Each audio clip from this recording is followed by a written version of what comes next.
dans cette attitude de recueillement dans sa présence. Nous voulons préparer nos cœurs pour recevoir la sémence de Dieu.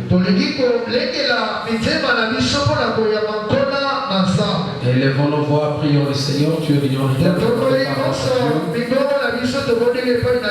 en retard, demande pardon à Dieu. Si tu es venu en retard, demande pardon au Seigneur. Demandez à Dieu de vous pardonner pour pouvoir arriver en retard dans sa maison. Prépare ton cœur, s'il te plaît. Prépare ton cœur. Nous sommes dans le Saint Dieu de Dieu. Et que nos cœurs soient disposés pour ne pas se laisser par vie. Éternel, Dieu Tout-Puissant, je viens auprès de toi, Seigneur. Je viens auprès de toi pour implorer ta grâce, Seigneur notre Dieu. Seigneur, toi qui es notre Père, tu es notre Papa, nous sommes là dans ta maison, Seigneur. Nous ne voulons pas souhaiter parmi, Seigneur notre Dieu. Sanctifie nos êtres, Seigneur. Que tout notre être soit lavé, l'esprit lavé, le corps soit lavé, Seigneur. Tu sais de quoi nous sommes formés, Seigneur. Nous sommes formés de la poussière, oh Dieu. Seigneur, que tu nous pardonnes encore une fois de plus. Que tu nous laves davantage, au Père. Et le sang précieux puisse nous nettoyer. De manière à ce que ta parole prenne place dans nos cœurs, Seigneur. Saint-Esprit de Dieu, viens encore ce matin. Nous voulons accéder dans ta présence, Seigneur. Viens nous imprégner de ta présence. Ton peuple, Seigneur, qui est présent dans ta maison, désire ardemment demeurer dans ta présence. Saint-Esprit, c'est toi notre guide, viens nous guider. L'esprit de la parole, l'esprit de puissance, de force. L'esprit de révélation, viens maintenant nous aider. Viens nous instruire, viens nous inspirer. Viens nous préparer pour l'enlèvement. Nous sommes là, nous préparons pour le Saint-Esprit. Nous nous préparons pour cette grande enlèvement, cette grande événement, Seigneur. Tire ton peuple qui n'est pas encore enseigné, Seigneur. Nous recommandons ces moments entre tel Saint-Esprit. Ouvre-nous de ta présence, de ta gloire. Viens, Saint-Esprit, viens nous entourer de ta présence. De ton feu sacré, Olifaya, Saint-Esprit. Viens nous entourer de ta présence, de ton feu sacré. Et que ton règne vienne, que ta gloire nous inonde. Que le feu de l'amour du vin puisse éclairer nos cœurs. Réunir nos vies, réunir nos vies davantage. Saint-Esprit, merci pour ta présence. Merci pour ta gloire, Seigneur. Merci pour ta gloire. Que ton nom soit exact, le sang des saints. Reçois toute la gloire, l'honneur, l'adoration. Merci de tout, merci des rois de gloire, parce que tu en es digne, Seigneur. Reçois la gloire, reçois la gloire, reçois l'adoration, Seigneur. Béni soit le sang des saints, béni soit les tout-puissants. Merci, notre Dieu. Que nos cœurs soient préparés, disposés pour recevoir la sémence. C'est dans le nom puissant de Jésus-Christ de Nazareth. Et nous avons ainsi prié. Disons tous gloire et louange à toi, Seigneur Jésus-Christ. Merci, Seigneur Jésus-Christ, Camono. Merci, Seigneur Jésus-Christ. Amen, amen, amen. Acclamons pour la gloire de Dieu. Acclamons pour la gloire de Dieu. Acclamons pour la gloire de Dieu. Alléluia. Gloire à l'Éternel, gloire à l'Éternel. Gloire à l'Éternel. Gloire à Dieu, gloire à Dieu. Merci, vous prenez place. Dieu vous bénisse dans sa présence. Notre roi, pour nous avoir gardé depuis le dimanche passé, en ces jours, et pour l'amour qui ne cesse de revenir, de manifester à notre égard. Pas seulement nous gardons, que nous accordons la bonne santé, la paix du cœur et la joie d'être enfant de Dieu et de témoigner sa grandeur, sa bonté à travers le monde. Du fait que nous soyons en vie est une expression de la bonté et de l'amour de Dieu envers nous. Dieu révèle sa bonté et son amour envers nous à travers la vie qu'il nous offre comme un don.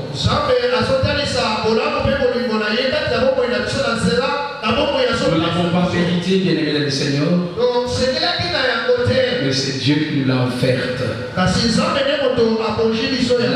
là, c'est un don de Dieu. Dis c'est un don de Dieu, comment? Dis c'est un don de Dieu. La vie que Dieu m'a offerte est un don de Dieu. Que Dieu soit loué, que Dieu soit exalté. Gloire au Seigneur. Merci, nous voulons bénir tout le monde qui est dans la salle. Apôtre, prophète, évangéliste, pasteur, docteur, ancien diacre.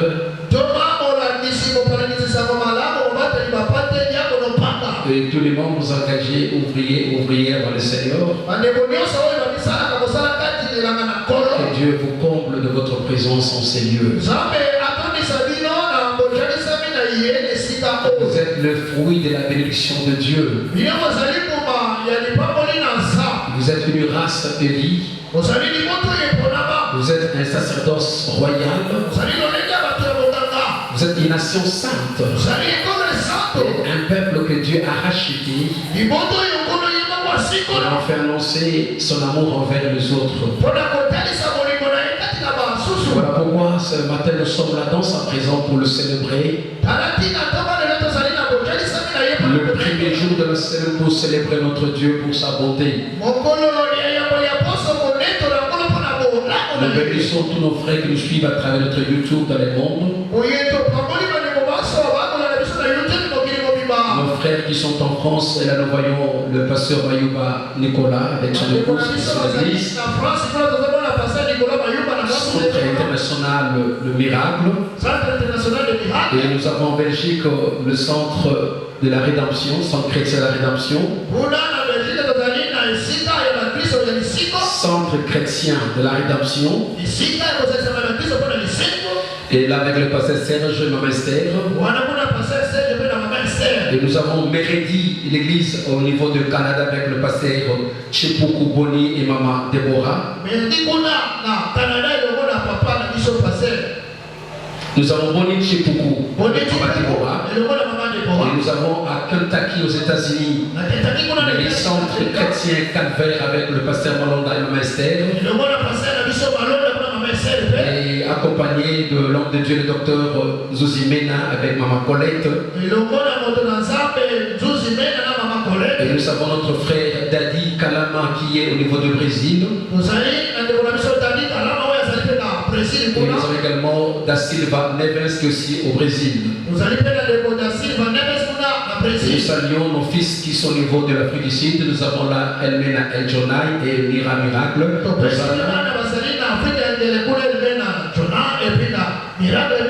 Et nous avons au niveau de Lumbashi notre bien-aimé Efrata Moïse Maïka qui est avec la maman Edith. Nous bénissons ceux qui nous suivent à travers l'Angola, à travers Brazzaville, à travers Cameroun. Et nous bénissons tous ceux qui sont branchés, connectés dans cette chaîne YouTube Stéphane News TV. Aujourd'hui, nous allons parler sur un thème très délicat qui servira d'édification dans la marche de la foi chrétienne. Prenez le thème, vous qui le suivez maintenant. Le clé pour apaiser le vent contraire. Les clés pour apaiser les vents contraires qui soufflent contre la barque de notre destinée. Je reprends les clés pour apaiser le vent contraire qui souffle contre la barque de ma destinée. Bien-aimé dans le Seigneur, il arrive souvent qu'au cours de la vie, de la conquête de la destinée, et que nous rencontrions en fait des événements contraires à notre choix.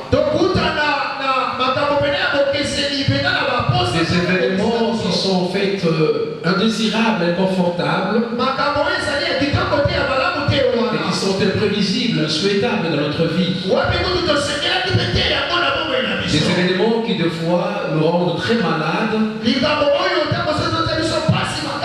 parce que ce ne sont pas des choses que nous étions en train d'attendre. Elles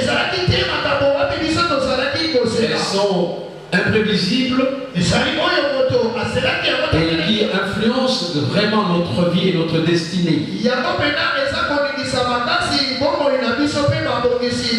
Nous devons savoir que le Seigneur peut permettre certains événements dans nos vies.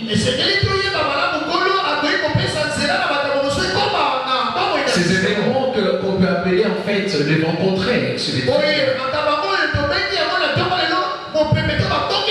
Nous nous rappelons l'autre fois quand nous parlions sur le vent contraire au début du mois, pour le dire. Après avoir nourri 5000 hommes sans compter les enfants et les femmes,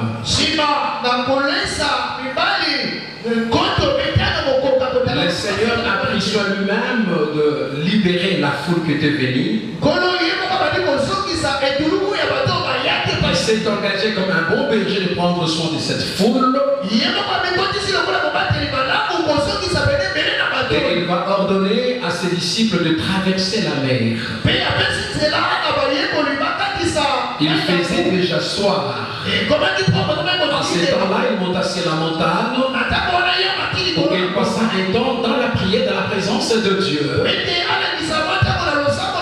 afin de rendre grâce à son Père pour tout ce qu'il a fait pendant la journée et de se ressourcer davantage. Et pendant qu'il traversait, les disciples, les apôtres, le Seigneur n'était pas avec eux, mais il les a recommandé de traverser seuls. Il faisait très tard, et à la veille de la nuit, à la 4e heure de la Bible, le Seigneur lui-même descendait la montagne et pour rejoindre ses disciples qui étaient encore dans la barque. Et vous savez ce qui s'est passé? Il y a eu un vent contraire de la parole de Dieu. Le Seigneur savait pourquoi il y avait un vent contraire. Il peut permettre dans nos vies, dans nos foyers, dans nos affaires, dans nos vies professionnelles, dans nos ministères, certains événements indésirables, des vents contraires en fait, et qui peuvent avoir des influences sur notre comportement, notre vie spirituelle. Nous lisons la parole du Seigneur pour en savoir plus. C'était en même texte, c'est le même texte. On va lire les livres de Actes des Apôtres, chapitre 27 et 37. Ok, on peut s'élever, je vous attends. Lisons la parole de Dieu. Rapidement, je lis Actes chapitre 27, 1 jusqu'à 37. Je vais lire, papa, tu ne vas pas interpréter. Lorsqu'il fut décidé que nous embarquions pour l'Italie, on remit Paul et quelques autres prisonniers à un centenier de la côte, Auguste nommé Julius. Nous montâmes sur un navire d'Adramite qui devait côtoyer l'Asie et nous partîmes ayant avec nous Aristarque, macédonien des Thessaloniques. Les jours suivants, nous abordâmes à Sidon et Julius, qui traitait Paul avec bienveillance, lui permit d'aller chez ses amis et de recevoir leurs soins. Partis de là, nous logeâmes l'île de Chypre parce que le vent était contraire. Après avoir traversé la mer qui baigne la Cilicie et la Pamphylie, nous arrivâmes à Myra, en Lycie. Et là, les centeniers, ayant trouvé un navire à Alexandrie qui allait en Italie, nous y fit monter. Pendant plusieurs jours, nous naviguâmes lentement, et ce ne fut pas sans difficulté que nous atteignîmes la hauteur des Nides, où le vent ne nous permet pas d'aborder. Nous passâmes au-dessous de l'île de Crète, du côté des Salmones. Nous la côtoyâmes avec peine. Nous arrivâmes à un lieu nommé Beauport, près duquel était la ville de Lazée. Un temps assez long s'était écoulé et la navigation devenait dangereuse, car l'époque même du gel était déjà passée. C'est pourquoi Paul avertit les autres en disant « Ô hommes, je vous vois que la navigation ne fera pas sans péril et sans beaucoup de dommages, non seulement pour la garnison et pour le navire, mais encore pour nos personnes. » Le centenier écouta le pilote et le patron du navire plutôt que les paroles de Paul. Et comme les ports n'étaient pas bons pour hiverner, la plupart firent d'avis de les quitter pour tâcher d'atteindre Phénix, port de Crète qui regarde le sud-ouest et le nord-ouest en fait de passer l'hiver. Un léger vent du sud vint à souffler et croyant mettre de l'air des saints, ils levèrent l'ancre et côtoyèrent de près l'île de Crète. Mais plutôt un vent impétueux qu'on appelle Eurachylon s'est déchaîna sur l'île. Les navires furent entraînés sans pouvoir lutter contre les vents et nous laissâmes aller à la dérive. Nous passâmes au-dessous d'une petite île nommée Gloria et nous eûmes de la peine à nous rendre maîtres de la chaloupe. Après l'avoir hissé, on s'est servi des moyens de secours pour ceindre le navire et dans la crainte de tomber sur la Syrte, et on abaissa le voile. C'est ainsi qu'on s'est laissé emporter par le vent. Comme nous étions violemment battus par la tempête, le lendemain on jeta la garnison à la mer. Et le troisième jour, nous y lançâmes de nos propres mains les acres du navire.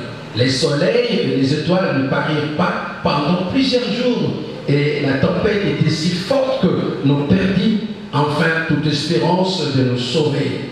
On n'avait pas mangé depuis longtemps, alors Paul s'éteignant au milieu d'eux, leur dit « Ô hommes, il fallait m'écouter et ne pas partir de Crète, afin d'éviter ce péril et ces dommages. Maintenant, je vous exhorte à prendre courage, car aucun de vous ne périra, et il n'y aura de perte que du navire. Un homme de Dieu à qui j'appartiens et que je sers m'est apparu cette nuit et m'a dit « Paul, ne crains point, il faut que tu comparaisses devant César, et voici, Dieu t'a donné tout ce qui navigue avec toi. C'est pourquoi, ô hommes, rassurez-vous, car j'ai cette confiance en Dieu qui l'annoncera comme il m'a été dit. Mais nous devons échouer sur une île. La 14e nuit, tandis que nous étions ballottés sur la Triatide, les matelots, vers le milieu de la nuit, soupçonnèrent qu'on s'approchait de quelque terre. Ayant jeté la sonde, ils trouvèrent 20 brasses. Un peu plus loin, ils la jetèrent de nouveau, ils trouvèrent 15 brasses. Dans la crainte de heurter contre les écueils, ils jetèrent 4 ancres de la poupe et ils atteignirent le jour avec impatience.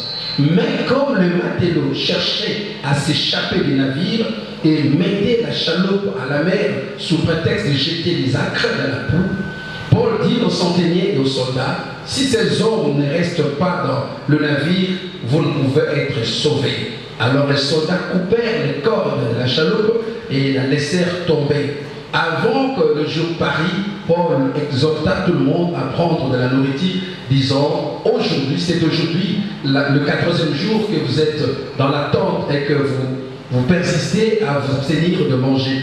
Je vous invite donc à prendre de la nourriture, car cela est nécessaire pour votre salut, et il ne se perdra pas un cheveu de la tête d'aucun de vous. Ayant ainsi parlé, il prit du pain et après avoir rendu grâce à Dieu devant tous, il les remplit et se mit à manger. Et tous reprenant courage, mangèrent aussi. Nous étions dans le navire 276 personnes en tout. Parole du Seigneur. Acclamons la parole de Dieu. Quelle place que Dieu. La parole de Dieu nous aide à comprendre, comme je disais, la pensée de Dieu pour notre destinée.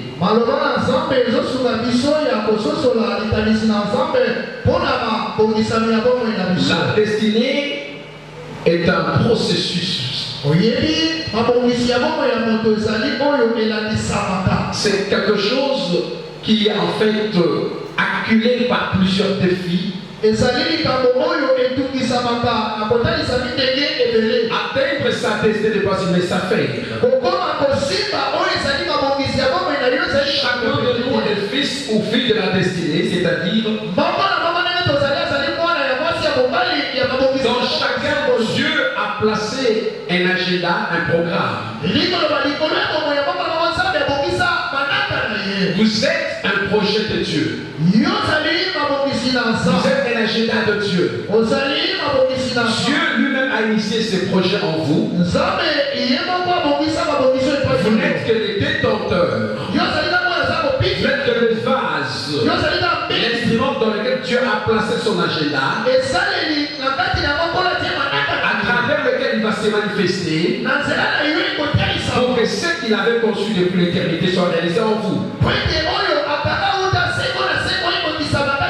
Avant qu'Abraham puisse avoir les enfants, pendant que Dieu lui avait demandé d'offrir le sacrifice,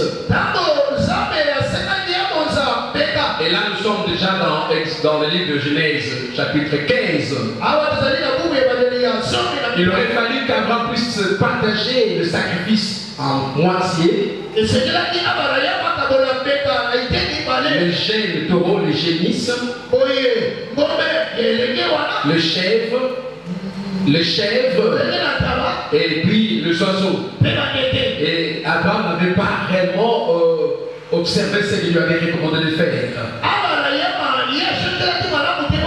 Et Dieu dira à Abraham, sache-les que tes descendants à toi iront en captivité dans une terre lointaine. Elle ne appartiendra pas. Et ils seront là pendant 400 ans. Et après cela, ils sortiront de là avec beaucoup de richesses. Dieu s'adressa à Abraham alors qu'Abraham n'avait pas encore Isaac ni Ismaël.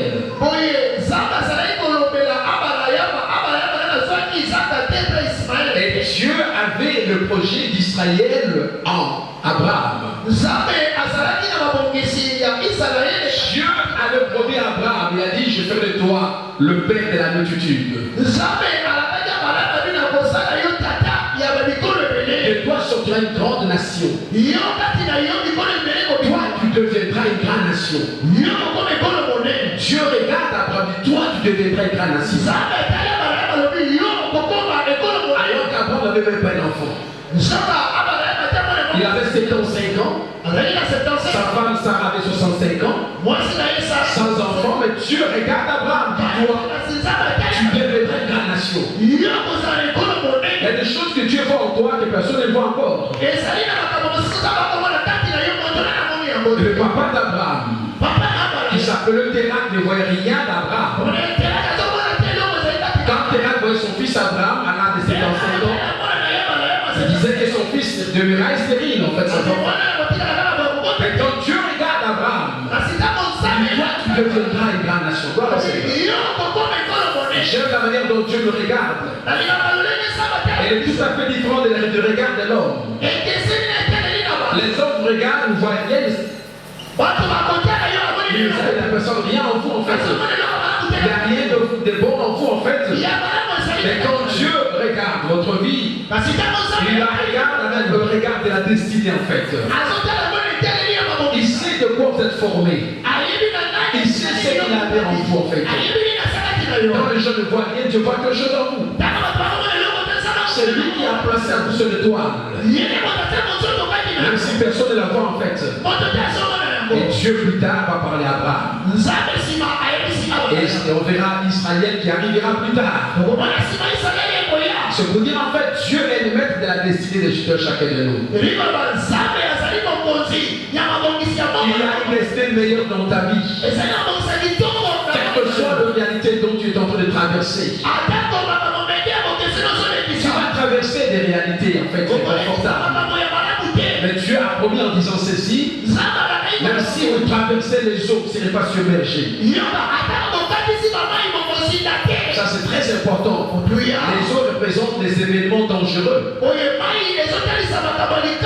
Il dit si vous traversez le feu, vous ne serez pas calciné. Le feu révèle en fait des événements malheureux dans la vie. Qui font pleurer, non, qui font pleurer dans le feu. Mais Dieu dit, vous n'allez pas, vous ne serez pas carbonisé. Ça dit que Dieu sait que dans votre parcours, maman, papa, vous connaîtrez des vents contraires. C'est quoi des vents contraires en fait? Ce sont des événements douloureux, imprévisibles en fait, inconfortables, qui peuvent vous empêcher d'avancer et d'atteindre votre destinée en fait. Ce sont des montagnes élevées, ce sont des vallées qu'on a creusées, ce sont des embûches qu'on a placées devant vous, ce sont des barrières qu'on a posées devant vous, des collines qu'on a érigées en fait pour ne pas vous permettre d'atteindre votre destinée. Et cela peut venir de la famille également, de la famille, du quartier. Et ça peut venir du diable en fait. C'est lui le maître même, c'est lui qui crée beaucoup de embûches. Dans tout cela, Dieu le sait, Dieu le sait.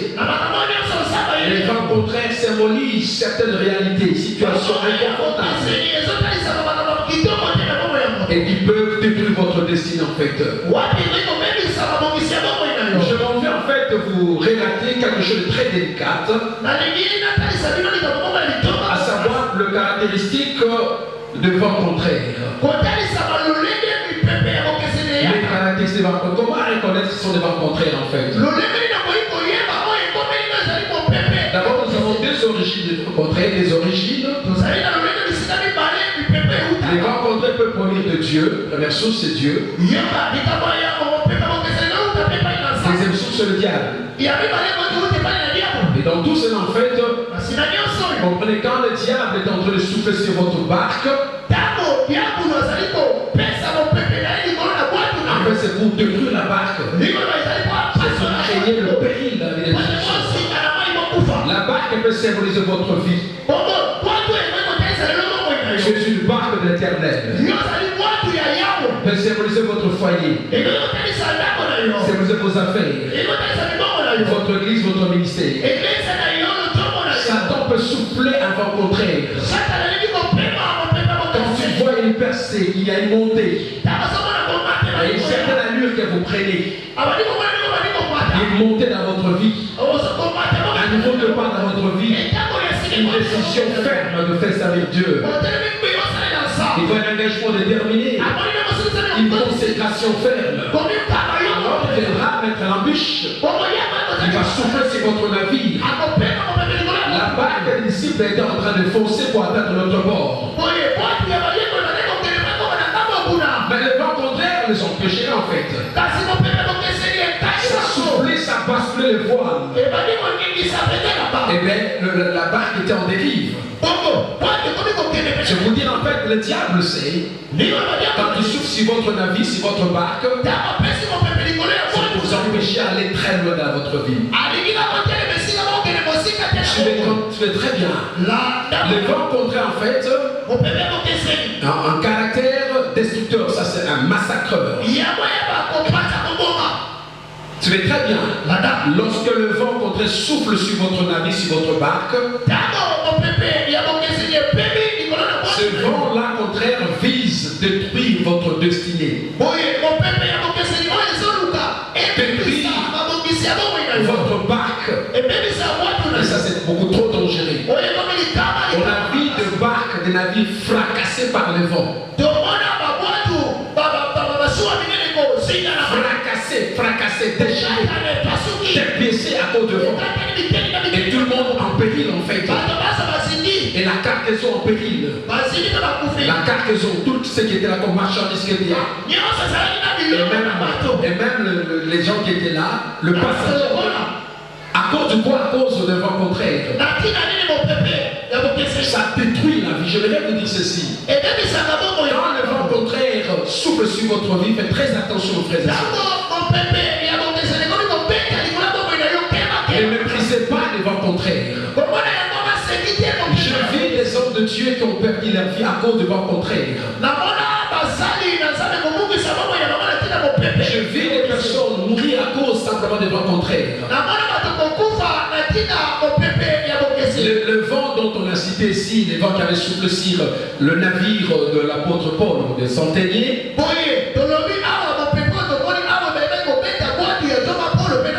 C'est un navire, c'est ce vent qui est appelé Hérakilon. Hérakilon, c'est un vent dangereux. C'est en fait une tempête avec des vagues dangereuses. Une vague croissante. Des grosses vagues qui peuvent atteindre à la hauteur de 20 mètres. Et balancer, contrebalancer même le navire, quelle que soit sa grandeur, sa taille. On a vu des paquebots de mer échoués même, c'est-à-dire en fin de naufrage. À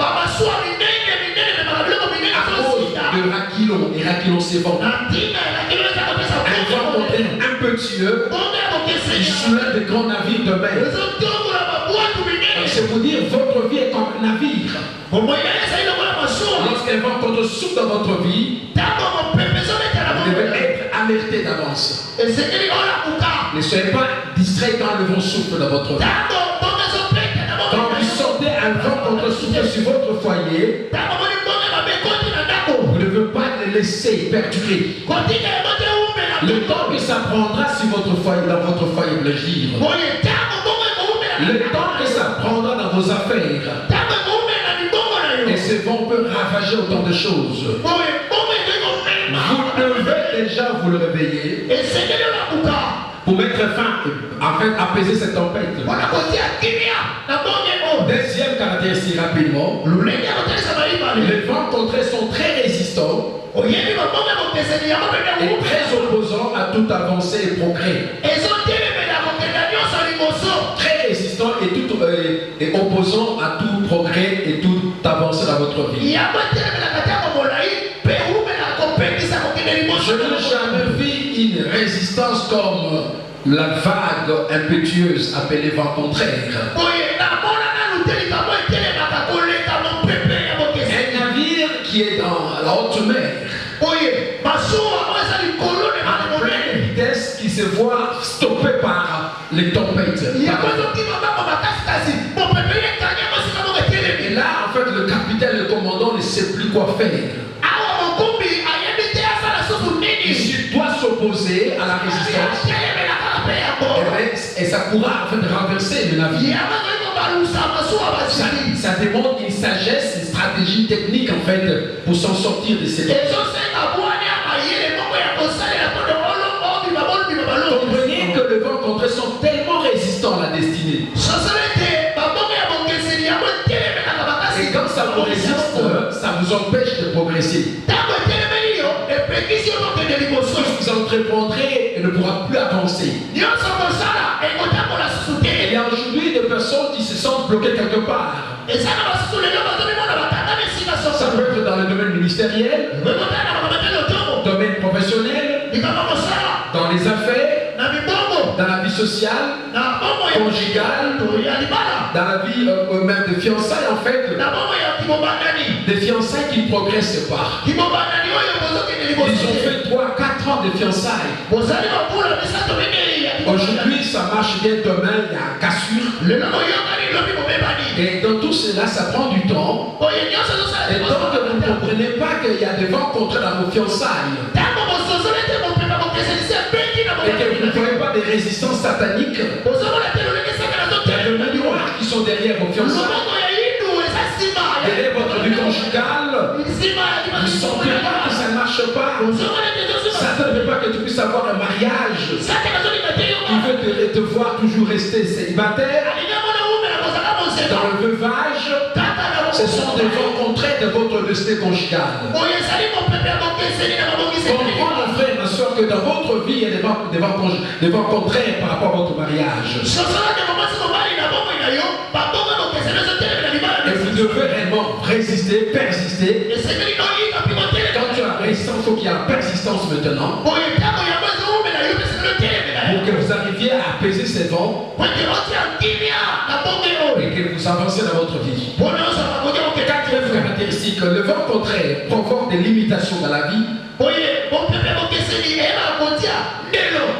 Vous empêche d'aller au-delà de votre projection de la vie. Donc ça crée des limitations. Bien aimé le Seigneur.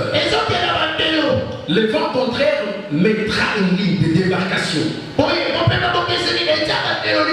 que vous n'avanciez pas. Vous allez passer un temps aussi long en fait sur la montagne ou dans le désert, dans une vie de routine, la même chose. Vous sentez que vous êtes là, ça fait 30 ans, ça ne marche pas. Papa Jésus nous a témoigné qu'il a fait ici combien de temps? Combien de temps il a passé par Jésus? Papa Jésus a plus de 30 ans il était ici. Vous voyez la maisonnette ici au coin, n'est-ce pas? La maisonnette là on vend le malais, n'est-ce pas? Papa Jésus nous a dit qu'il a passé plus de 30 ans dans une maisonnette de 3-4 mètres carrés. Plus de 30 ans. C'est pour dire en fait, comprenez que s'il avait 40 ans, il avait 30 ans, il a quitté l'âge de 74 ans, je crois. Alors, comprenez, 34 ans dans une petite pièce de 3 mètres carrés,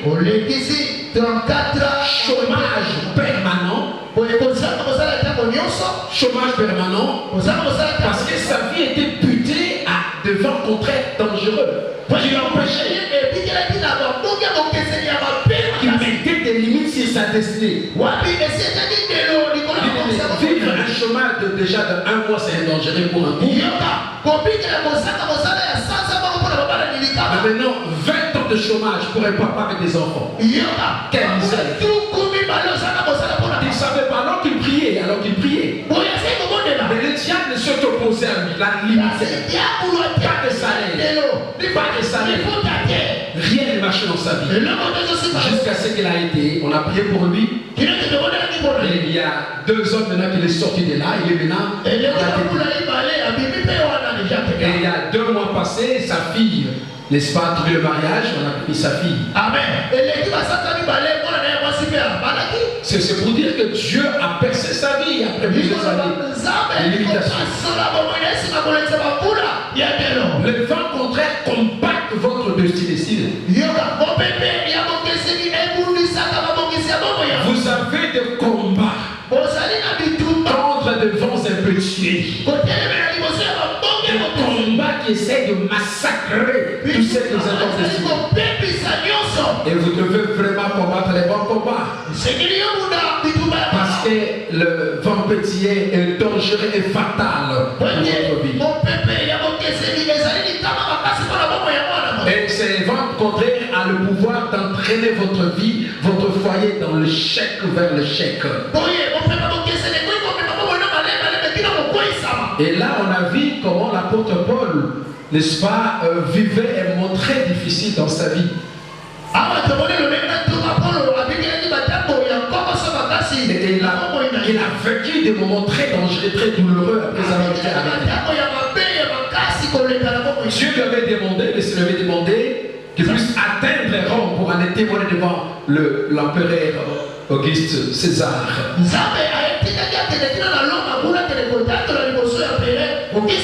Quitter Jérusalem à atteindre Rome. C'était un long trajet. Il fallait atteindre Rome par la voie navigable. Et l'apôtre Paul était parmi les prisonniers. Et ils étaient 276 prisonniers dans un navire. Et Paul était le plus estimé de Julius, qui était en fait le chef de la cohorte des centeniers.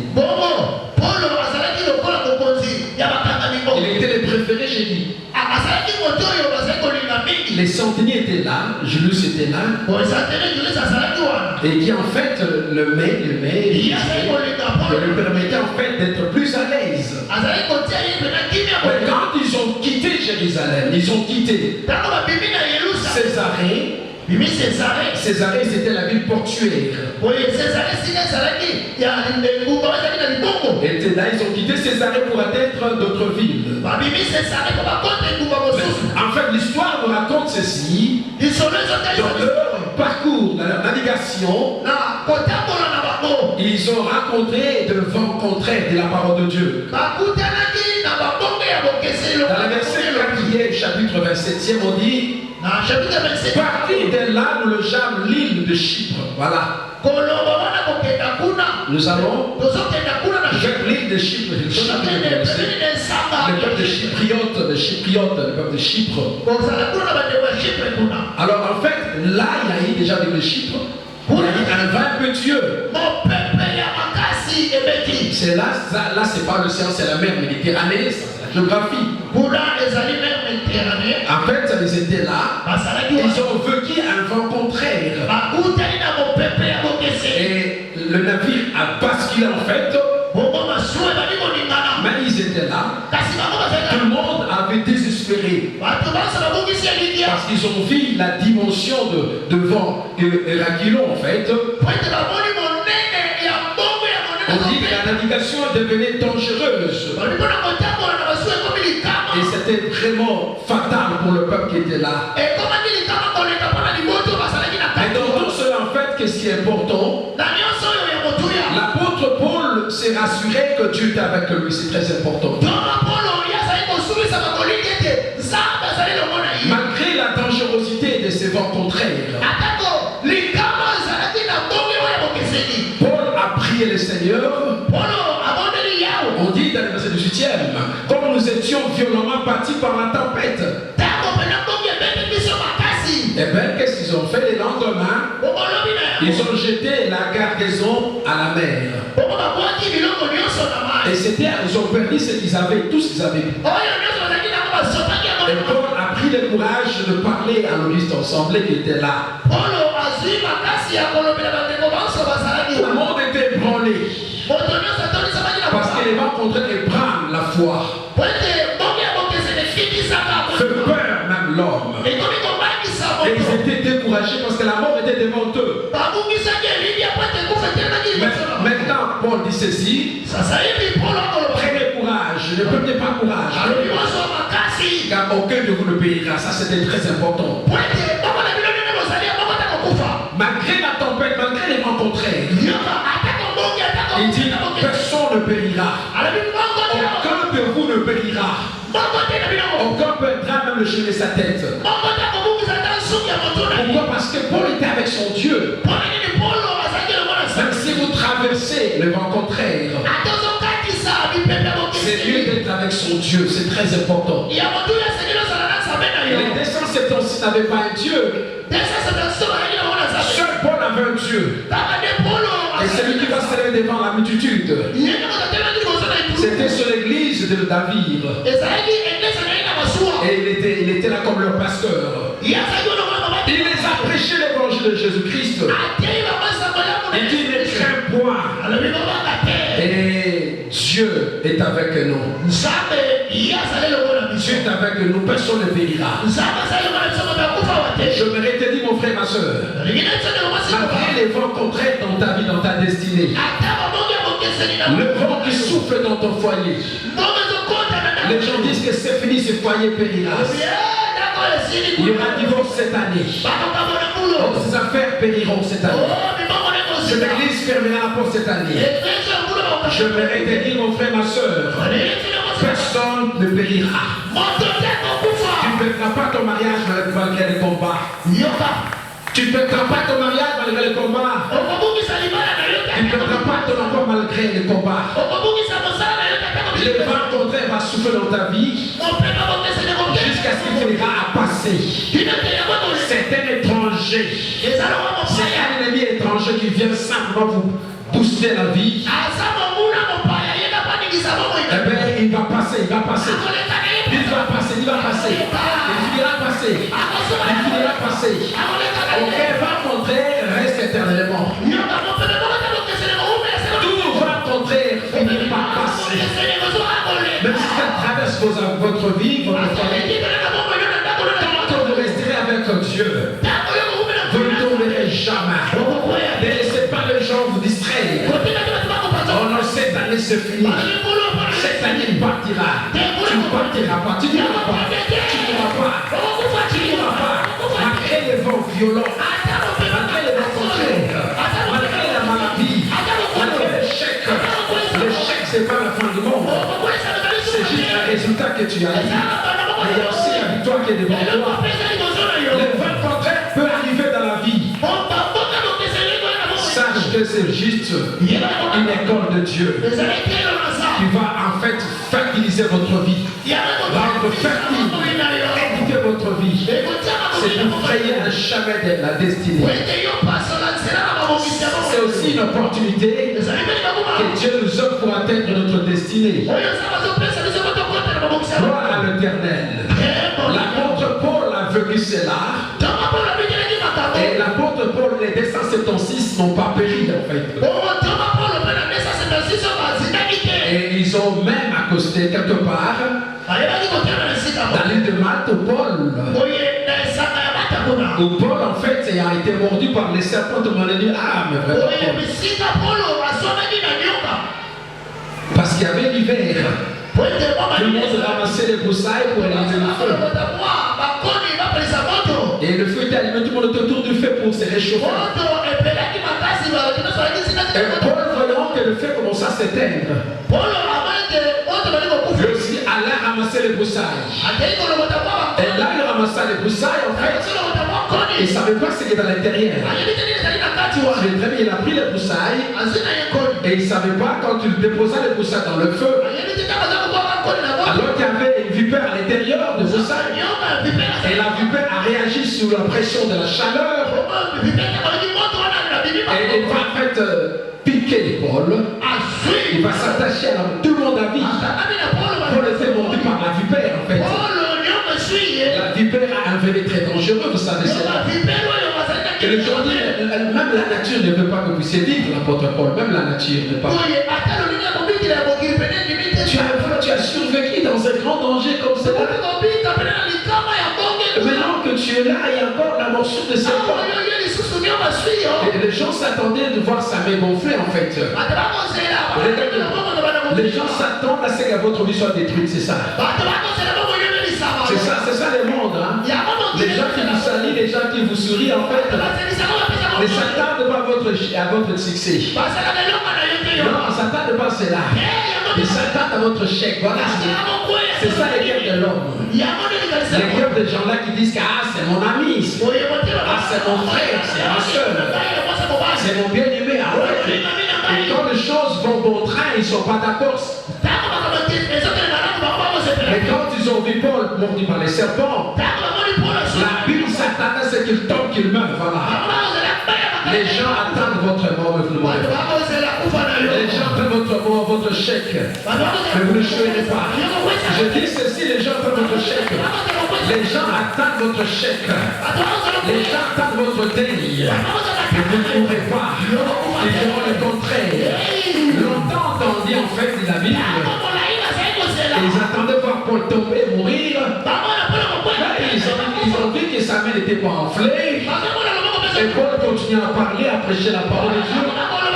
Ils ont changé le langage en disant que cet homme est de Dieu. Ils vont changer le langage. Ils vont changer le langage. Ils vont changer. Maintenant, ils attendent que vous mouriez.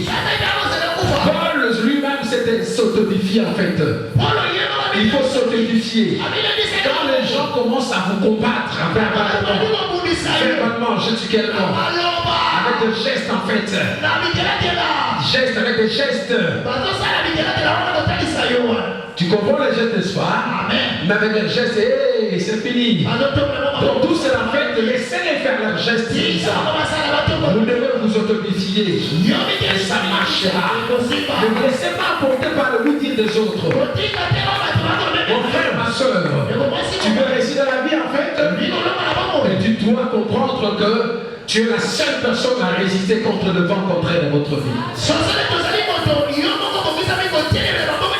Le vent souffle sur votre vie, sur votre foyer. Vous ne pouvez vous lever maintenant. Vous ne vous levez maintenant pour savoir que c'est moi qui suis maintenant la victime de vent contraire. Je ne pourrais pas victime. Je ne pourrais pas victime. Je dis cela. Je ne pourrais pas victime. Fala. Je ne pourrais pas victime. Ça va et parle. Je ne pourrais pas victime de vent contraire. Mais je serai vainqueur. Je vais créer. Je dis je vais créer. Je dis je vais créer. Je vais créer. Les vents contre je vais créer. Quelle que soit la durée de ces vents contraires. Quelle que soit l'élévation, la taille de ces vents. Je finirai à vaincre. Et il t'accorde la victoire malgré le combat de ta vie. Je suis la victoire de Dieu. Tu vaincras s'il te plaît. Malgré la taille des vagues, la taille des vagues, malgré la hauteur, malgré le temps que cela va prendre, vous finirez à vaincre. Vous ne mourrez pas victime de vainqueur. Vous ne mourrez pas victime de vainqueur.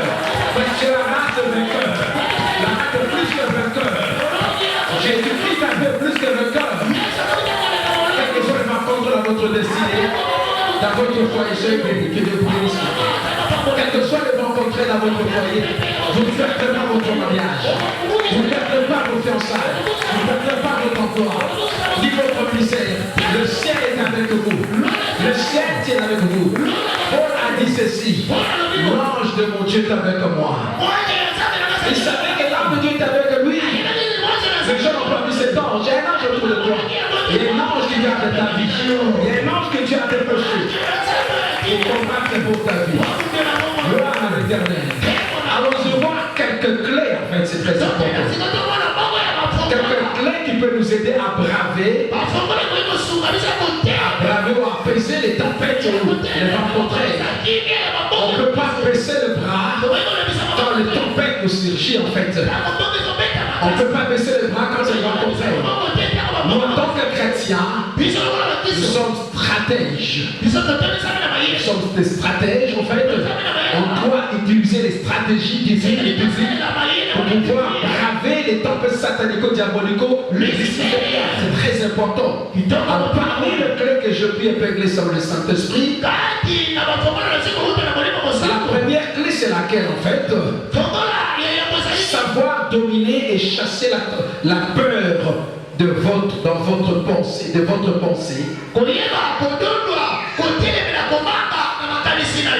la foi et la confiance totale à Dieu. Quand la tempête ou quand le vent violent, le vent contraire s'élève contre moi, vous sentez qu'il y a une résistance et un combat qui s'engage, un combat acharné contre vie. L'arme que Satan dit, c'est quoi? C'est la peur d'abord. Il va vous créer, en fait, vous effrayer, voilà. Cherchez à ce que vous perdiez la pédale.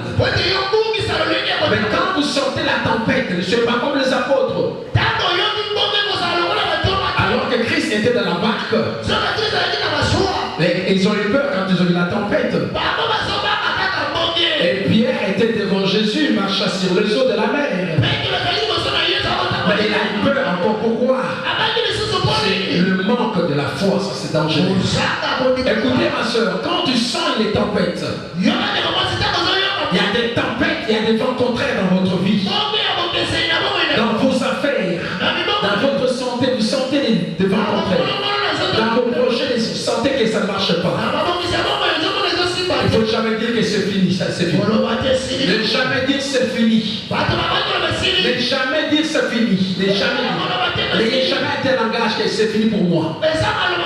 Ça ne finira pas comme c'est avec Dieu. Ça ne finira pas comme ça. Ça ne finira pas comme ça. Ne dis jamais c'est fini, non. Quelle que soit la grandeur, la taille de ce vent, ne dis jamais c'est fini.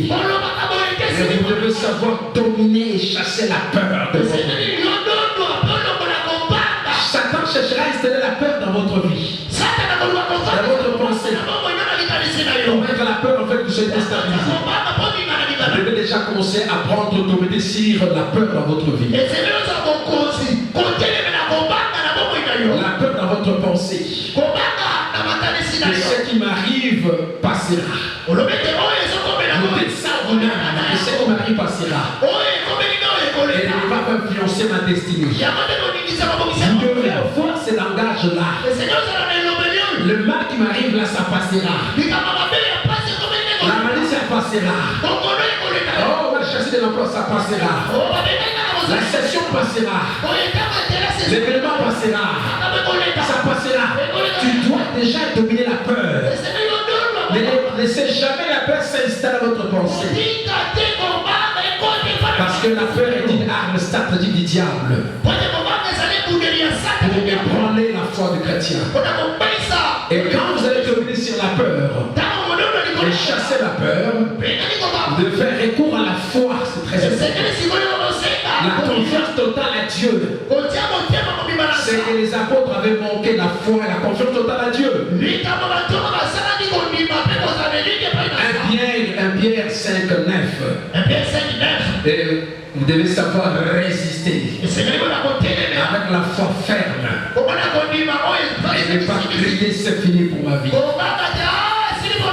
Ça c'est très dangereux. Donc vous devez vraiment dominer. Cherche à dominer sur la peur. Quelle que soit la nouvelle qu'on vous donne. Et bien ne soyez pas paniqués. C'est bon, ne soyez pas paniqués. Quelle que soit la mauvaise nouvelle. Vous devez savoir d'abord dominer la peur. Chasser la peur et avoir la foi et la confiance totale à Dieu. Maman est malade. Maman est malade. Ok, ici ça va pas, maman est malade. Ne soyez pas paniqué, ne soyez pas ébranlé. Mais vous devez d'abord comprendre que Satan va mettre la peur en vous. Dominer la peur et chasser la peur. Dis ok, ça va passer. Ça va passer. Dites-les pour eux que ça va passer. Mais si vous laissez la peur vous entraîner, ça vous amènera à d'autres conséquences fâcheuses. Écrasez la peur. Même si je dirai, demain tu partiras, je vais te révoquer de ma vie. Tu ne mettras plus de pattes ici, je n'ai pas peur. Je n'ai pas peur. Dieu contrôle toutes choses. C'est lui qui m'a permis que je sois engagé ici. Ce qui permettrait que je sois aussi révoqué, c'est lui qui s'en sert. Mais si vous commencez à paniquer, Satan aura de l'ampleur sur les dossiers.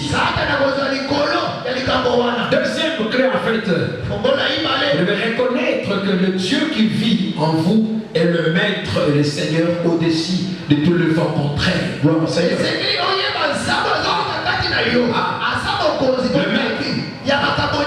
Au-dessus de tous les vents contraires, gloire au Seigneur. Et il maîtrise les déchaînements. Les déchaînements de vents contraires. Quand les vents déchaînent, eh bien, lui il maîtrise cela. Reconnais qui est en toi, s'il vous plaît. Reconnais qui est en toi. Qui vit en toi, Jésus-Christ là. Il a apaisé les eaux de la mer. Il a apaisé les tempêtes. Et lorsqu'il y a des tempêtes, il a tout apaisé. Reconnais mon frère que le même Seigneur Jésus qui autrefois apaisa les tempêtes dans la vie, dans la barque des apôtres, apaisera les tempêtes dans votre foyer. Reconnais qu'il garde les mêmes capacités, les mêmes pouvoirs. Il maîtrise les tempêtes. Il maîtrise les tempêtes. Il maîtrise les vents impétueux. Il maîtrise les vents impétueux. C'est pour dire en fait, quand vous sentez les vents surgir dans votre vie, reconnaissez qu'il est avec moi. Paul savait que Dieu est avec lui. Il dit personne ne périra, personne ne périra. Personne ne mourra, personne ne mourra. Personne ne perdra ni les cheveux de sa tête. Paul reconnaissait qu'il était avec Dieu. Il savait qu'il avait l'assurance. Et l'assurance qu'il n'était pas seul. Malgré le combat de la vie, malgré le soufflement de tempête, malgré les vents contraires, l'Éternel Adonai est avec vous. My God. Le Dieu Tout-Puissant, El Shaddai est avec vous. Et avec avec Christ, nous avons l'espérance de la gloire. Christ avoir l'espérance de la gloire. Même si je marche dans la vallée de la mort, Dieu peut permettre cela. Que je traverse dans le feu, Dieu peut le permettre. Vous sentez que vous êtes en train en fait, c'est douloureux en fait, même. Vous ne périrez pas. Vous traverserez dans la vallée, vous sortirez. Vous allez traverser. Vous allez sortir de la vallée. Si ce n'est pas de la vallée. Non. Avant que la vallée t'avale, regarde. Il faut que la vallée avale le créateur de la vallée. Regarde. On ne peut pas avaler le créateur. Le créateur vit avec toi. Et comment la vallée va-t-il t'avaler toi? Parce que tu as un grand Dieu. We serve a big God, my God. We serve a big God. We serve a puissant God, my God. Almighty God, Almighty God, Almighty God. Le tout-puissant avec nous. Tu veux traverser la vallée, Dieu le permettra. Mais la vallée n'a pas la puissance pour t'avaler.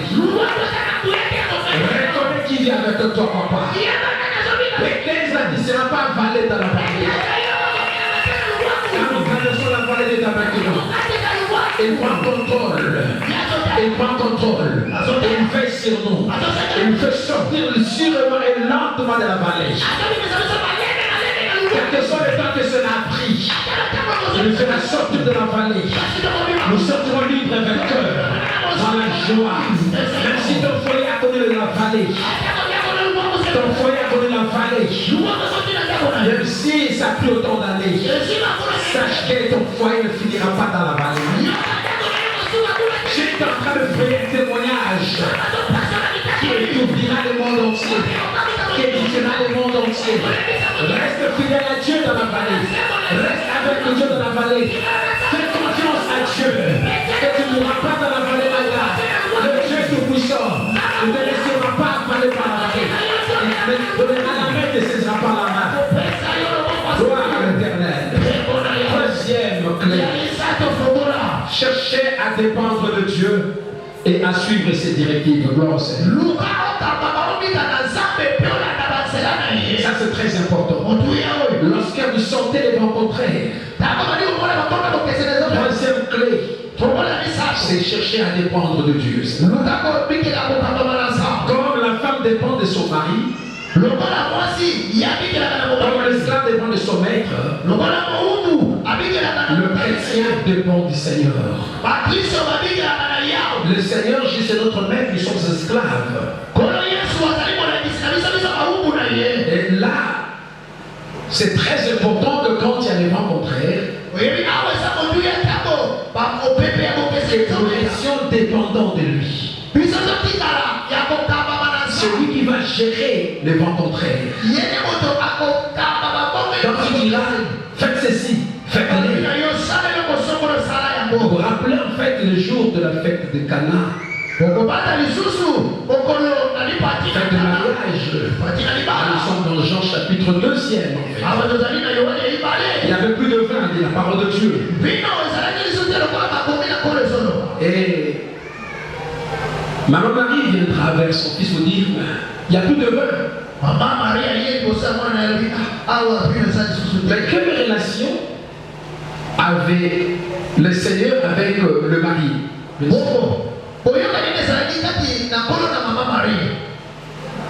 Avec le marié. Parce qu'il n'y avait plus de vin, il n'y avait plus de boisson. On devait demander comme si c'était le fils de Jésus qui s'est marié. C'était pas Est-ce que c'était son frère qui s'est marié? C'est quelqu'un, une connaissance qui a pu inviter le Seigneur avec sa maman. Le Seigneur dit, mais maman, femme, qu'est-ce que tu as avec moi? C'était pas pour mon but, il reçoit sa mère, c'était langage. C'était là le langage. Le langage en fait. On dit femme, c'est pas pour mépriser sa maman non plus. Ça se disait dans leur période, dans leur génération également. Ça se disait. Et maman, Marie, c'est pas paniquer non plus. Elle ira vers les organisateurs pour dire, faites tout ce qu'il vous dira. Faites tout ce qu'il vous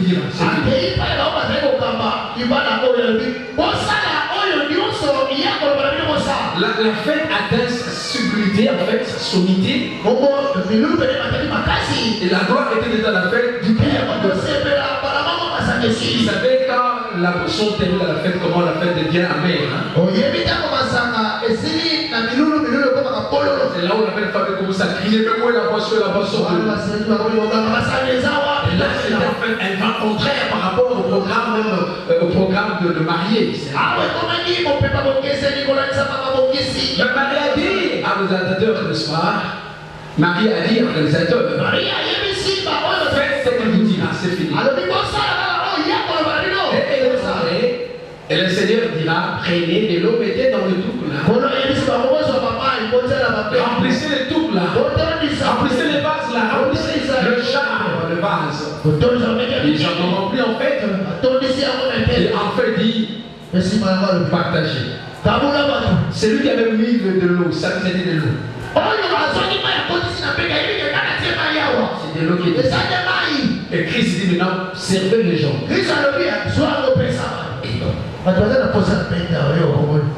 Donc maintenant, ce n'est plus la boisson, c'est de l'eau qu'on va servir. Servez les gens. Du fait que le mari avait dit, faites tout ce que vous dira, c'est fini. Ce sont des directives. On doit dépendre de cela. Dépendre de directives, c'est très important.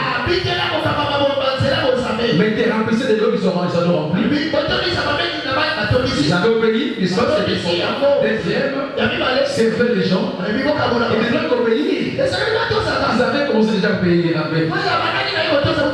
Ils devaient obéir à partager. Et il avait une foi également. Il avait une foi. Il a pris la boisson, il a pris de l'eau qui s'est transformée. Et il va commencer à servir. Et quand il s'est mis à servir, c'est alors qu'il a expérimenté, c'était un miracle, c'était des vagues.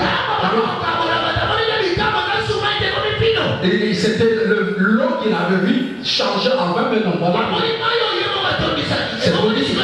C'est pour dire en fait, mon frère, ma soeur, devant les rencontrer, enfant de Dieu, ne cherchez pas à recourir à vos expériences charnelles, intellectuelles, théologiques, de tout.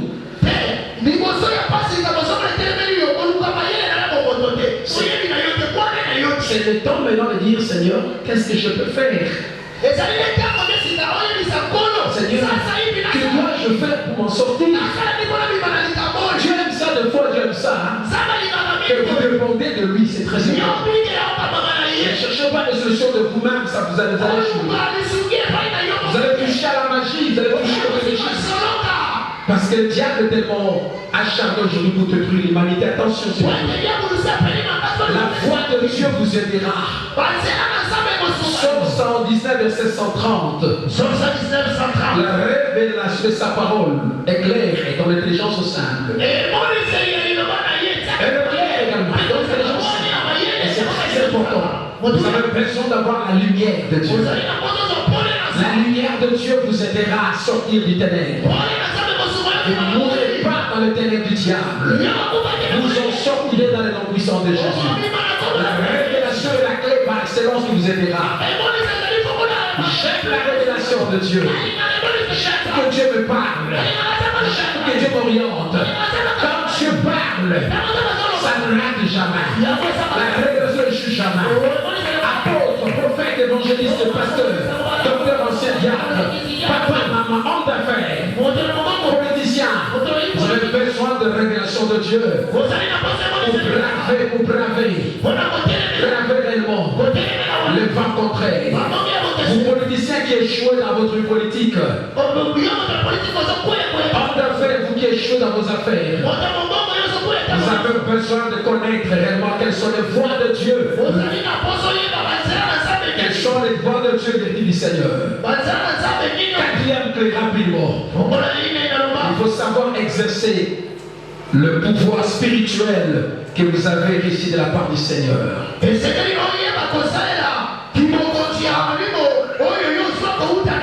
Luc chapitre 10, verset 19. Voici, je vous ai donné le pouvoir. Pouvoir, en grec, nous avons dit ceci, Exousia, dis exousia. Exousia. Ça c'est aussi pouvoir. C'est même exousia, il y a ce Kratos. Comme Demos Kratos. Démocratie, c'est Demos Kratos. Amen. Les mots démocratie viennent de nous avons deux mots qui sont là. Nous avons Demos, c'est les peuples. Demos. Pas démon, Demos. Papa peut nous aider, Demos. Et nous avons Kratos avec K. C'est du pouvoir. C'est très important. Pas seulement Kratos. Et nous avons aussi d'autres mots qui parlent aussi de la force. Dunamis. Il se dit force au pouvoir également. Il y en a autant, on n'a pas le temps aujourd'hui. Dunamis, il veut dire explosif, force, capacité. Capacité, pouvoir. Kratos, pouvoir, force. Exousia, autorité. Pouvoir. Il nous a investi de son pouvoir. Tout pouvoir est sur Jésus, il nous l'a donné en fait. Dis j'ai le pouvoir de Christ, ça va dire c'est la carte. Parle, dis à moi j'ai le pouvoir. Parle maman Yvette, j'ai le pouvoir. Dis j'ai le pouvoir de Christ à moi. Dis j'ai le pouvoir de Christ à moi. Le pouvoir là, tu dois l'exercer.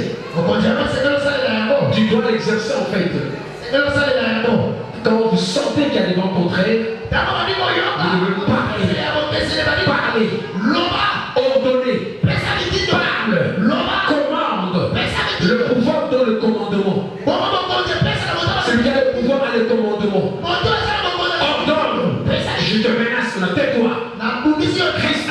Christ adressa la vague à la tempête. Du vague, tais-toi. Tempête, tais-toi. Et la tempête s'apaisa. Parce que la tempête a les oreilles pour attendre également. Et celui qui a le pouvoir parle, papa. Celui qui a le pouvoir parle. Même si dans le monde politique, il y a certains qui ne comprennent pas. Et avoir le pouvoir, c'est savoir parler avec autorité. Savoir imposer sa volonté également. Quand ça ne marche pas, parle, dis-toi Satan. Je te frappe d'aveuglement. Paul a frappé par Jésus, les faux prophètes hébreux. Paul a frappé d'aveuglement. Non, les faux prophètes, un seul faux prophète qui s'appelait par Jésus. Il a frappé d'aveuglement. C'était pas il a appliqué, il a dit maintenant tu vas pas voir pendant autant de jours. Je sais pas s'il était devenu aveugle. Le pouvoir que tu as, dis j'ai le pouvoir. De faire taire les vents contraires dans ma maison.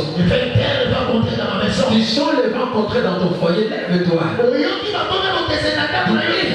Toi, le vent contraire, qu'est-ce que tu veux dans ma maison? Tu veux trouver au foyer, tu ne sauras pas. Tu ne sauras pas. Ici, tu n'as pas de place. Tu te trouves l'adresse, toi, vent contraire. Je t'ordonne maintenant en nom de Jésus. Sors! Il le verra simplement. Il ne faut pas te lamenter. Il ne faut pas acculer ta femme, il faut acculer ton mari. Mais quand tu sens qu'il y a un vent contraire, lève-toi. Le vent est là dans votre maison. Parle. Adresse-toi au vent contraire. Aujourd'hui, tu vas partir, tu vas sortir. Tu ne vas pas rester encore ici. Tu vas vous dominer ici. Maintenant, sors. Et prends une semaine, tu fais des chasser ces esprits. Commande. Et tu verras que la tempête s'apaisera. Ne restez pas pleurnicher. Le pleur ne peut pas chasser les démons, ne peut pas apaiser les vents. Septième clé en fait. Il faut savoir rendre grâce à Dieu. Louer et adorer le Seigneur. Louer et adorer le Seigneur. Pendant que le vent contraire souffle dans votre vie. Acte 16, 23 à 26. Acte 16, 23 à 26. Que dit la parole du Seigneur en fait? On dit ceci, je vais lire Acte 16. 23 à 26, on dit ceci. 23 à 26. Et après qu'on les ait chargés de coups, il est jeté en prison. Ils les ont chargés. Ils étaient deux, c'est le texte. C'était Paul et Silas en fait. Amen. Paul et Silas. Il jetait en prison en recommandant au geôlier, à la sentinelle de la prison, de le garder sur le banc. Il y avait un seul geôlier. Au geôlier, il était seul geôlier. Le geôlier ayant reçu cet ordre, le jeta dans la prison intérieure et leur mit le sceptre, le fer au pied. Vers le minuit de la nuit, le milieu de la nuit, Paul et Silas priaient et chantaient les louanges de Dieu. Et les prisonniers les attendaient. Tout à coup, voilà, j'aime ça. Tout à coup, ça dit ipso facto. Soudainement, directement, il se fit un grand tremblement de gloire. En sorte que les fondements de la prison firent ébranler. Gloire.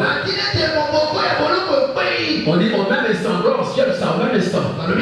Tout à coup, au même instant, toutes les portes s'ouvrirent. Et les liens de tous les prisonniers firent remplir leur Seigneur. Et Paul et Silas sentaient qu'ils étaient dans une île étrangère. Avec la mission d'évangéliser et de prêcher Jésus-Christ de Nazareth. Quand ils savaient qu'il y avait des prisons de souffrance ou de chouette qui les attendaient, ils savaient cela.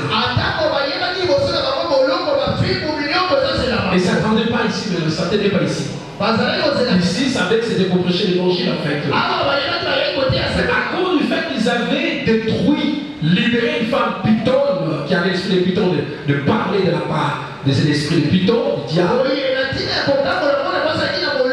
Et c'est en fait incarcérés, j'étais dans la prison. Et ils étaient incapables de se libérer personnellement. C'était aussi un vent contraire dans leur mission, dans leur ministère. Ton ministère peut connaître un vent contraire. C'est pas ce que Paul et Silas a fait, c'est pas ça. C'est le ministère a connu un vent contraire. C'est le ministère a connu un vent contraire. Le ministère de Paul et Silas. Un vent contraire. Et qui était dans la rue pour prêcher, ils sont dans la prison, bloqués maintenant. Ils sont dans la prison, vent contraire. Chose qu'ils n'avaient jamais désirée. Mais quoi faire maintenant pour se libérer? Bon, il faut pleurer. Pleurer, c'est pas pleurer. C'est la montée, c'est pas ça. Il ne faut pas te la montée, ça ne va pas. Il ne faut pas chercher les recours ailleurs, savoir rien. Il ne faut pas être excellent tel, c'est à cause de tel savoir. Quand il y a un vent contre, il ne faut pas être excellent s'il vous plaît. Ça c'est la faiblesse, ce sont les faiblesses. C'est à cause de ça, non. Les vents déjà arrivés, c'est question de chasser. Moi quand il y a des vents contraires, je n'ai pas le temps d'exceller tel ou tel autre. C'est le temps de trouver des solutions adéquates pour s'en sortir. Et Paul et Silas s'est dit en fait on doit prier les Seigneurs. Qui plus on doit louer les Seigneurs, c'est très important. On peut prier avec autorité, c'est bien bon. Vous savez, il y a des fois on peut prier avec autorité. Hein? On peut prier avec autorité des fois. Il y a des fois on peut prier avec autorité, ça va. Alors que Dieu vous dira maintenant, adorez-moi simplement. Tu as prié avec autorité, avec foi, tu as chassé. C'est bien bon, mais rien ne s'est manifesté en fait. Mais Dieu pourra me dire, adore-moi maintenant. Tu vois aucune raison d'adorer Dieu parce que ça ne marche pas. Tu vois aucune raison d'adorer Dieu. Le chant ne marche pas, le matin t'as giflé, on t'a giflé. Ton mari t'a insulté le matin avant de sortir. Ton mari t'a insulté le matin avant de sortir. Le soir il t'a giflé. Et Dieu te dit adore-moi. C'est adorer les Seigneurs. Sous le supplice des injures, c'est pas facile. Il faut être simplement un homme qui comprend les choses de Dieu. Paul était là très lié. Et dans quel cachot, quel cellule là intérieure.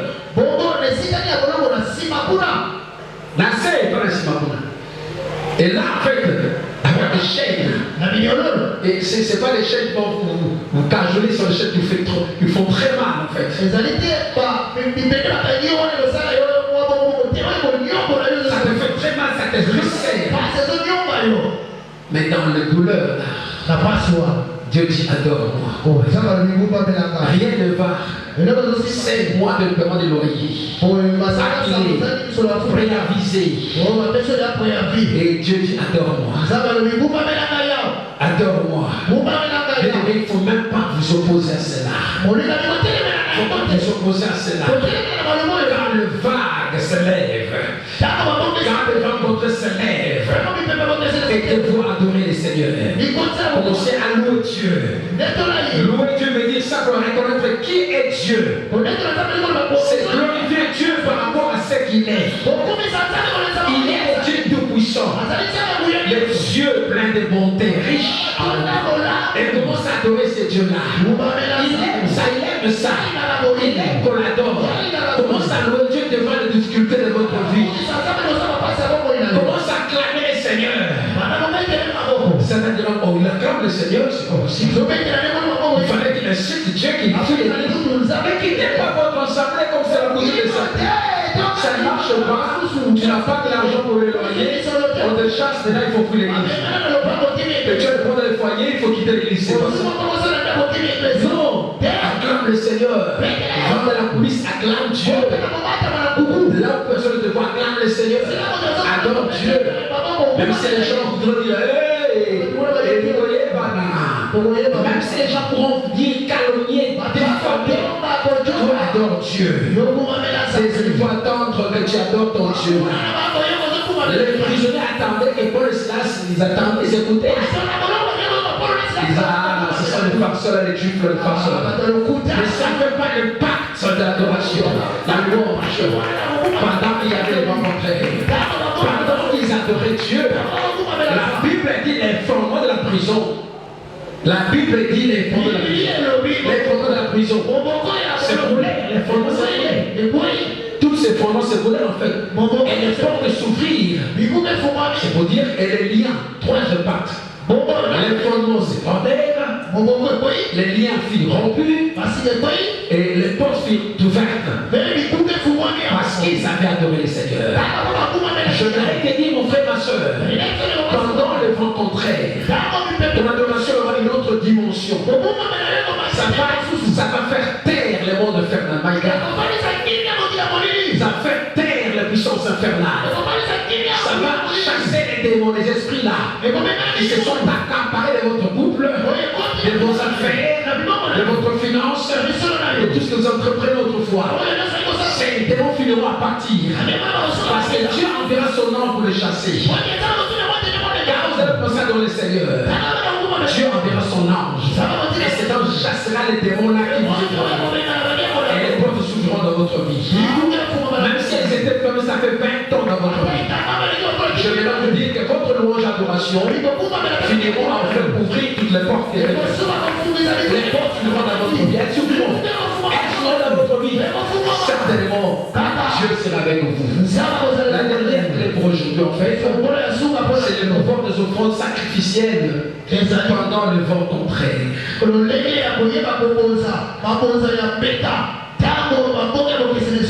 le vent contraire, lorsque vous adorez le Seigneur, ajoutez à l'adoration et à la louange le offrandes sacrificielles.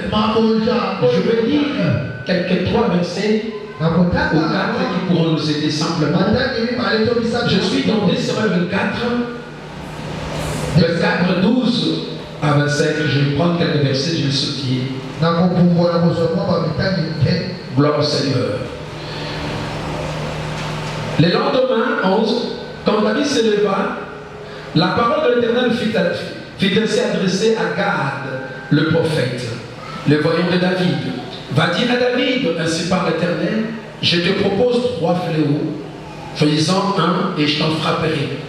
Gad alla vers David et lui fit connaître la chose en disant, veux-tu 7 années de famine dans ton pays? ou bien 3 mois de fuite devant tes ennemis qui te poursuivront, ou bien 3 jours de peste dans ton pays. Maintenant choisis et voici que je dois répondre à ceux qui m'envoient. David répondit à Gad, je suis dans une grande angoisse, oh, tombons entre les mains de l'Éternel, car ses compassions sont immenses, mais que je ne tombe pas entre les mains des hommes. L'Éternel envoya la peste en Israël depuis le matin jusqu'au temps fixé, et de Dan à Beersheba, il mourut 70 000 hommes parmi le peuple. Comme l'ange étendait la main sur Jérusalem pour la détruire, l'Éternel s'est répandit de ses mal. Il dit à l'ange qui faisait périr le peuple, assez, retire maintenant ta main. L'ange de l'Éternel était près de l'air, de l'espace d'Arabna, les Jébusiens. David, voyant l'ange qui frappait parmi les peuples, dit à l'Éternel, voici je péché, c'est moi qui suis coupable. Mais ce brebis, quand elle fait, que ta main soit donc sur moi et sur ma maison, la maison de mon père. Ces jours-là, Gad va auprès de David et lui dit, monte et lève un autel à l'Éternel dans l'air d'Arabna, les Jébusiens. David monta selon la parole de Gad, comme l'Éternel l'avait ordonné. Arabna regarda, il vit les rois et ses serviteurs qui se dirigeaient vers lui. Et Arabna sortit et se prosterna devant le roi, le visage contre la terre. Arabna dit, pourquoi mon Seigneur le roi vient-il vers son serviteur? Et David répondit, pour acheter de toi l'air et pour y bâtir un autel à l'Éternel, afin que la plaie se retire des dessus de ce peuple. Arabna dit à David, que mon Seigneur le roi prenne l'air, c'est-à-dire l'espace, et qu'il y offre le sacrifice qui lui plaira. Vois le bœuf seront pour l'Holocauste, et les chars avec l'attelage serviront de bois. Arabna donna le tout au roi. Et Arabna dit au roi, que l'Éternel, ton Dieu, te soit favorable. Mais le roi David dit à Arabna, non, je veux l'acheter de toi à prix d'argent. Je ne ferai point à l'Éternel, mon Dieu, des holocaustes et des sacrifices qui ne coûtent rien. Non, non. Et David acheta l'espace et le bœuf pour 50 cycles d'argent. David bâtit un autel à l'Éternel et il offrit des holocaustes et des sacrifices d'action de grâce. Alors l'Éternel fut apaisé envers le pays et la plaie s'est retirée d'Israël. Acclamez la parole de Dieu. J'ai beaucoup aimé le chapitre 24, verset 25e. Est-ce que tu as vraiment acclamé le Seigneur? Le pouvoir des offrandes sacrificielles. Le pouvoir, allez-y, des offrandes sacrificielles. Le pouvoir des offrandes de sacrifices. Vous comprenez ça en français plus clairement que la tradition, n'est-ce pas? Les offrandes, n'est-ce pas, sacrificielles. Vous sentez réellement que je fais un sacrifice. Vous avez $100, tu donnes à Dieu 5 000 francs. Tu sens ça, tu as perdu? Tu vas sentir quelque chose là? Tu as $100, tu donnes à Dieu 5 $. Tu ne sens rien. Mais lorsque tu as $100, tu n'as que ça.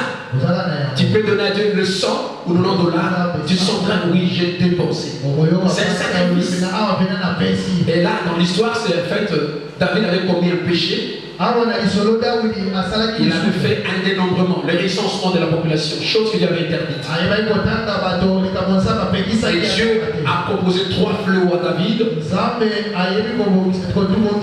fléaux, 3 frappes. Première frappe, c'est quoi? 7 années de famille dans tout le pays. 7 années. 7 années de famille. 7 ans de famille. Quelle souffrance. 3 mois de fuite d'exil. Et il a trouvé ça, c'est encore pire. Et il a choisi le châtiment de la peste, 3 jours de peste. Et déjà, la peste là, ça frappait un jour 70 000 personnes. 70 000. C'est plus que la Covid-19, plus que la Covid-19. Plus que la un jour seulement 70 000 sont morts. Et on montre comment est-ce que dans la Bible on parle comment Dieu frappait. Et David a vu les gens qui mouraient dans le contraire. Il a confessé son péché. Et ça ne suffisait pas en fait. Il a confié, dit Seigneur, pardonne-moi, c'est moi qui ai péché. C'est pas ce brebis qui a péché, c'est moi. C'est moi qui suis coupable, Seigneur, pardonne-moi. C'est moi qui ai péché. Tue-moi, Seigneur. Et Dieu enverra Gad, le prophète. Il va lui dire, mais non. Il puisse ériger un hôtel. Il dit ériger un hôtel. Et offrir un sacrifice de grâce. Nous allons vers la fin d'année. Le 31 décembre, nous allons rendre grâce à Dieu pour tout ce qu'il aura fait dans nos vies. Regardez, vous qui nous suivez dans notre chaîne YouTube, vous qui nous suivez dans notre chaîne YouTube, eh bien, regardez, observez tout ce que Dieu a fait dans votre vie. Le 1er janvier 2021. Il a compati pour vous, pour vos enfants. Il vous a épargné de plaies, du diable de plaies, de poursuites, d'envoûtements, des incidents et accidents. Il nous a protégés jusqu'à nos jours maintenant. Et nous avons ce devoir sacré en fait. Après avoir été arrachés de la gueule des lions, des griffes des ours, de cornes de buffle, des griffes de oiseleurs, de la fleur de la mort. Nous avons tout intérêt à rendre grâce à Dieu avec une offrande sacrificielle. Que chacun aura s'engager à la fin du mois de novembre pour donner à la fin du mois de décembre. Nous serons un mois de préparation. Les gens qui prendront $1000, $700, $300, pas $10, ça c'est l'aberration. L'excès que Dieu a fait dans votre vie. Autant de gens qui sont morts cette année, de rois qui sont morts, de présents. Du Sénabré, les mortels, des musiciens qui sont morts, des comédiens qui sont morts, des hommes et de pasteurs qui sont morts. Qu'est-ce que tu peux donner à Dieu, mon frère, apôtre, prophète, évangéliste, pasteur, homme d'affaires, politicien, ma soeur, mon frère? Tu vas donner $10, tu n'as rien compris. $20, tu n'as rien compris. C'est celui qui t'a gardé là. Oh ma soeur, jusqu'à 50 seras-tu dans l'ivresse, dans l'étourdissement, dans la distraction? David devrait faire cela devant le Seigneur. Dieu dit va chez Arabna. Arabna en fait, c'est lui qui avait la terre. Et Arabna voulait l'offrir au roi. Et même le sacrifice, dit tu t'offres le sacrifice. Mais le roi dit non, je ne peux pas offrir à Dieu des choses qui ne m'ont pas coûté. Je ne peux pas offrir à Dieu des choses qui ne m'ont pas coûté. Il faut que je sente que j'ai dépensé. J'ai donné à Dieu que je dis qui vient de moi-même. Pas des choses pour m'offertes, non. Des choses pour lesquelles j'ai à payer le prix. J'ai travaillé un mois, j'ai à mon salaire de un mois, je donne à Dieu. Tu as payé pendant un mois, tu as $150, tu donnes à $150. Si tu veux faire ça, je donne mon salaire. Les derniers salaires du mois de décembre appartient à Dieu. Qui peut faire ça? Qui peut faire ça? Je ne peux pas donner à Dieu des choses qui n'ont pas coûté. Il a élevé un autel sur lequel il a offert à Dieu un sacrifice. Une offrande sacrificielle. Maman, papa dit, c'est le temps maintenant que tu comprennes. C'est le temps que tu comprennes que Dieu attend de nous une offrande sacrificielle. Maman, c'est le temps. Pour toute le vague satanique. Toute le vague satanique. Toute le puissance infernale. Et tout ce qui est comme vent contraire. Vous avez tout intérêt d'offrir à Dieu vos offrandes d'action de grâce. Serait-ce intérêt, serait-ce quelque chose de matériel consistant que tu vas donner à Dieu? Lorsque David offra à l'Éternel action de grâce, l'Éternel fut apaisé. Je dis ceci ce matin. Le vent qui souffle sur votre barque sera apaisé. C'est seulement si tu appliquais les 5 principes.